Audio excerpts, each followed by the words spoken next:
As the ranking member on the Interior and Environment Subcommittee, which we have yet to work through here, I rise to oppose this bill, and in particular, excuse me, the rescission of $11.1 billion from the Environmental Protection Agency's Greenhouse Gas Reduction Fund. Not only am I concerned about this rescission as a jurisdictional issue, we do not fund EPA in this bill.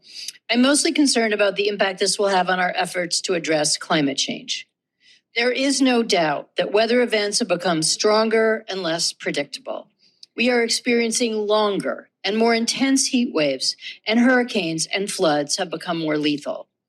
Earlier this year in Maine, we experienced what many thought would be a run-of-the-mill spring rainstorm.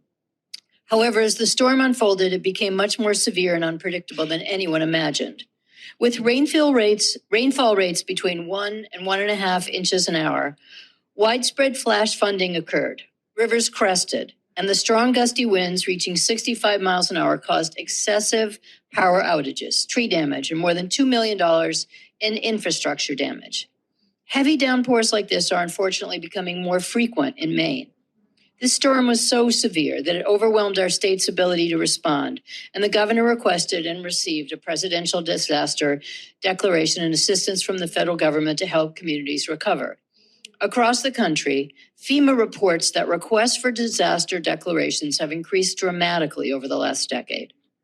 These violent storms are not happening at random. We know that the warming Earth is the cause. We also know that the Earth is warming because of an increase in greenhouse gases in the atmosphere. The Greenhouse Gas Reduction Fund is our best attempt to address the climate crisis and improve the resilience of our communities. Rescinding funding for this program is bad policy decision that will directly lead to a loss of life. I know that many of my colleagues on both sides of the aisle have seen the realities of climate change in their own communities. We are all living through this reality right now. You might not want to call it climate change. You can call it whatever you want, but we need to take action to address this problem, not reverse the progress we've made. I want to end by saying that we all know the rescissions in this bill and in the other appropriations bills are a gimmick. They highlight how impossible these bills are. There is no way to properly fund a functioning government at the levels that the majority proposes.